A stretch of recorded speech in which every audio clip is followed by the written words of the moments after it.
Well, folks, once again, I got a great opportunity to talk with 35th State Senator Drew MacEwen, also Deputy Leader for the Senate Republicans this session. How you doing, Drew? Great, Jeff. Thanks for having me on again. For sure, and thank you for talking with me. You're in the Senate Communication Office there, and it looks great, and it's part of a great statewide effort to bring folks' representatives closer to them across the state. I know we've talked about ways that citizens now can offer remote testimony by being in their houses and things like that. But this is a good opportunity for you and your colleagues to reach out to. I know we're close, but for other places, Right. there's some pretty big distance between you and where the constituents are. Oh, absolutely. I mean, it's one of the wonderful things with technology today and with some of the remodeling that's occurred in Senate facilities yeah, especially for my colleagues that represent the far reaches of the state be able to have that outreach to their communities and that aren't as close as you and I are. But yeah, great tool. Great. I think the more open, the more transparent we are, that's it's better for everybody. I was watching the big game yesterday and I counted at least two commercials that were Yeah. talking about the Washington state and the budget deficit and was trying to explain while we have an increase in revenue by about $10 billion, our spending is over that. And so it's causing these deficits. Did you see those ads? I sure did, yeah, and I'm grateful they're out there. That's an outside party. It's not affiliated with us. That's doing those, but it's again, it's shining a light on what the real problem is. It's not that we've had a revenue downturn in our state. It's that we've had an unsustainable growth in spending. And I always try to bring this back to what would this be like, the equivalent of in a family budget. And so let's say the Slakey household sits down. And you're making your budget for next year, and you say, okay, in addition to what we have right now, we want to buy a vacation home in Florida. Let's throw in Palm Springs. Oh, and I want a Ferrari. Heck And yeah. next year rolls around, and voila, we have a $10 million shortfall in the Slakey budget. Well, do you, or do you just have a wish list that is extremely higher than what your revenue is? And that's what's happening in the state. And a number of policy bills were passed over the last few years that required this future spending, and now that's all come home to roost. And voila, we don't have the resources to do that. And meanwhile, when you look over the last decade, rounding things off, state spending has doubled. It's gone from when I first came into office, our budget was 32 billion. Today, it's over 70 billion. Most households haven't seen that kind of increase, and again, it's an unsustainable trajectory. And in the last few bienniums, we've seen major sweeps out of the rainy day fund, out of our surplus, and that's created yet even a further issue because if we do end up with that economic downturn, we're going to have a triple whammy. We're going to have a spending pattern that was not sustainable. We would have lower revenues, and we wouldn't have any way to backstop that with a savings, frankly. And so it's my hope that we get better budgeting processes in place and can have a more sustainable resource here and be better stewards of the taxpayers' money. It seems like when I talked with your counterparts in the House from the 35th, Representatives Griffey and Couture, they were, and this was a little soon as the session got underway, but they were a little I don't know if excited was the right word, but they were a little more excited than they had been with the previous administration in the governor's seat when it became to kind of cross aisle collaboration and some of the ways that he's talking about looking at saving money and spending money and getting hiring Jesse Jones to find where there's opportunities for fixing some of that stuff. What about on your colleagues in the Senate side? What are they hearing now that we're a few weeks in? Is it kind of reverting back to how it was? Is there still kind of that positive momentum of across the aisle collaboration? Well, yeah, there's a couple of things there. The governor's inaugural speech, Governor Ferguson certainly laid out a more pragmatic approach to budgeting than his predecessor did, and I appreciate that. And we'll embrace that fully until proven differently. Um, since I don't currently serve on Ways and Means, I've taken on some different roles in the Senate, so I'm not in on the budget negotiations that are ongoing. Can't speak specifically to what's happening in there, but I would sure hope that the legislature and the budget writers yield to what he said, and that is, we cannot sustain this spending growth, this spending pattern, and and he threatened to use the veto pen if needed. So it's incumbent upon the legislature to produce and pass a budget that the governor is going to sign. That frankly, the Democrat majority in Olympia has had the luxury for the last 12 years of an administration that never saw a spending increase it did not like. It always went along with it, and so now it's going to be a little bit of a gut check for budget writers to be more realistic in their projections, not use accounting gimmicks. And when I say that, I'm not implying something nefarious. It's that what I mean by that is there was always growth assumptions that were made that were not realistic. It wasn't like they were doing something nefarious with the budget. I'm not don't want to insinuate that at all. Right. But they made assumptions that just frankly were not realistic. Yeah, Representative Couture kind of talked with me a little bit about that and how that played out in the second half of the biennium, but it gets a little wonky. But you're right. There was some assumptions made there when it comes to back to the 35th, and it's really in school districts across the state. There is a lot of budgets right now that are being looked at closely. Shelton School District, for example, is really looking at some hardships there when it comes to their budgeting practices. What are some of the things that the state is doing to either help mitigate what's happening, help the districts across the state better steward their money, or how is this going to play out, do you think?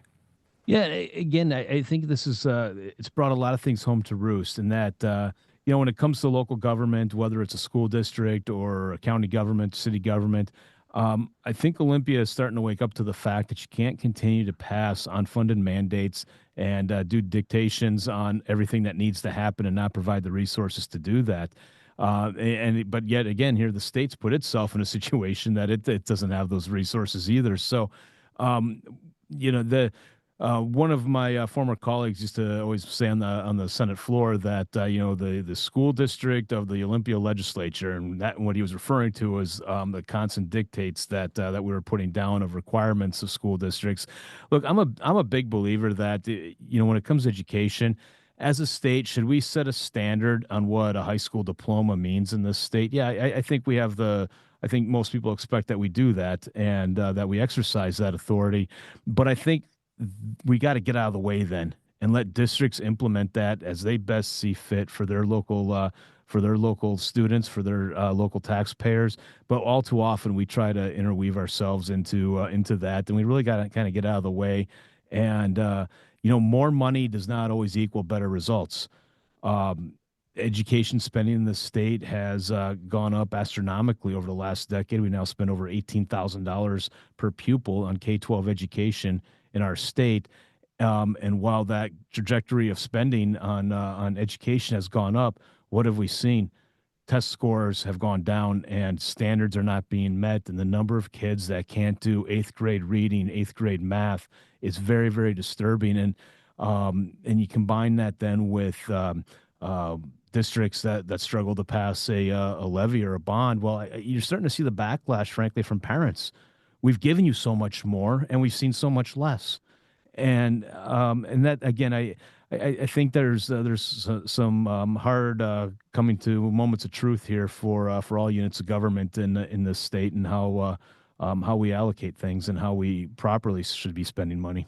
So does that then come down to more I guess you would call it local control to district by district opportunities, or is that a revamp of OSPI, or how does it get back to either some sort of a equal footing, or knowing that if it was $18,000 per pupil, that money goes into getting better results for Yeah, that I think we have to district have or more for the state? accountability, frankly.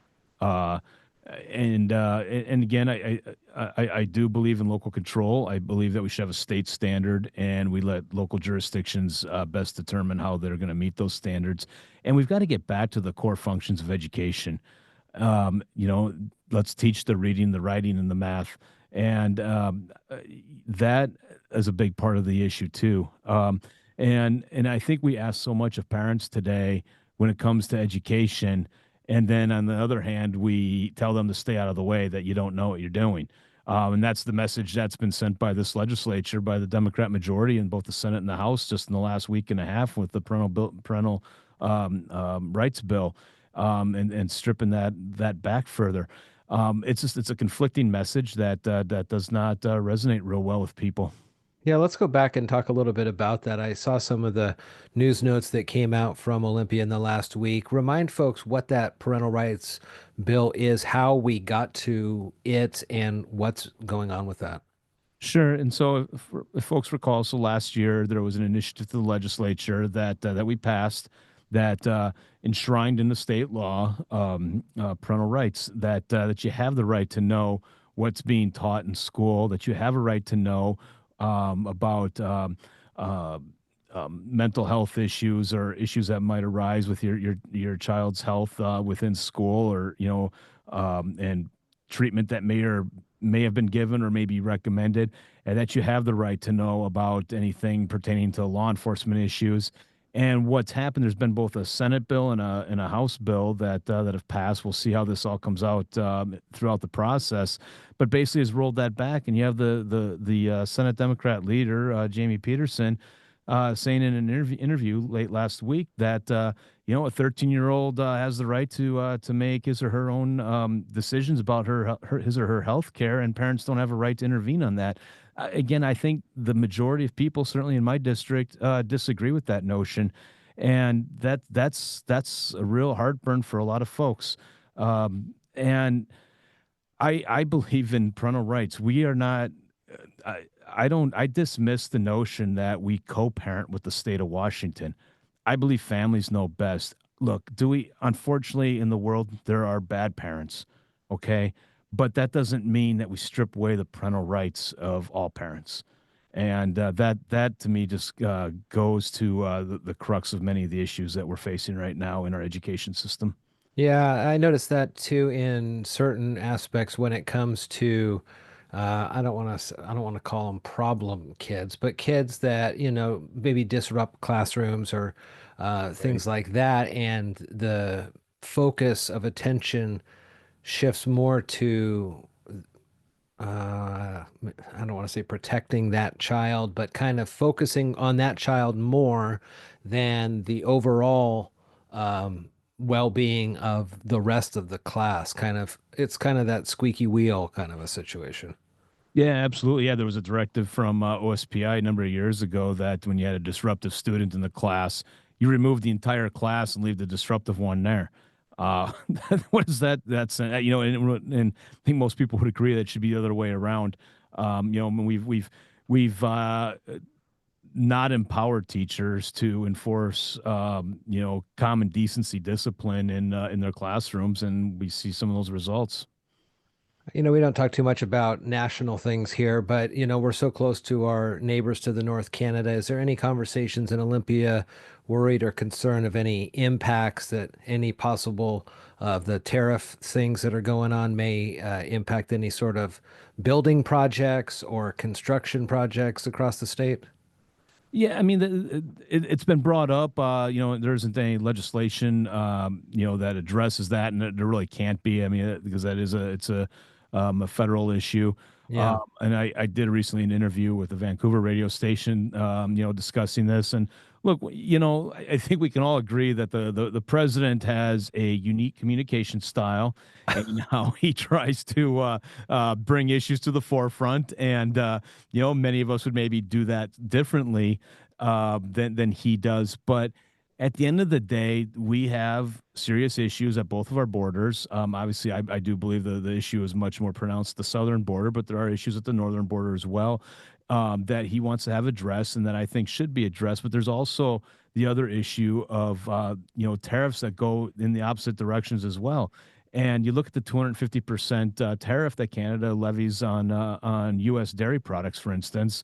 And he's talking about a 25% tariff. I mean, it is his style and how he forces a negotiation to happen. And look, I may choose to do that differently, and I think many people maybe would. But at the end of the day, he's bringing the parties together to, okay, let's address border issues. And Prime Minister Trudeau, said, hey, we're going to make some changes here. That's a positive, right? And we're also going to talk now about the tariffs in both directions. And and as I said in Vancouver last week when I did that. Look, families and friends, we have disagreements from time to time. And, I was asked, is this going to strain our relationship? I don't think it will. I mean, it might be a little uncomfortable at times, but our history and our shared economies go much deeper and further back than that. And I think that if we can have the discussions at the table and talk about what is most fair and how do we work together, I think at the end of the day we'll come up with the right solutions. One of the other kind of things that you get to do in your position is uh, have opportunities to highlight people that made impacts in the district. And I'm bringing up the Joint Memorial 8009 that you have put in to the Committee on Transportation last month. It is to rename a stretch of State Route 16 to Joe Mentor. Tell me a little bit about how this came about. Yeah, the family actually brought this up to me last year. It was too late in the session to do anything with it. So Joe Mentor was a state representative out of Kitsap decades ago. Served 2 terms in the House. Was a prominent business person in the Kitsap region, and also a big conservationist, and did a lot of work for the betterment of the community in Kitsap. And I think it's right to name this overpass, after him, and recognize the work and the contribution that he gave to Kitsap and the community as a whole. And so, yeah, it was a pleasure to have that heard last week and have the family here testify in support of it. And I'm confident we'll move forward with that. Yeah, that's pretty cool. He developed and built the original El Dorado Hills development on Highway 16. It was in Sunset Magazine, and Yeah. so very cool. That's awesome. Yep. Well, I appreciate the time again, as always, Drew, and I look forward to talking with you more as the session unfolds, as there are more things that impact the 35th from the Senate Communication Office. It looks good in there for sure. It's 35th District State Senator Drew MacEwen. Thanks, Drew. Hey, thanks, Jeff. You have a great day. You too.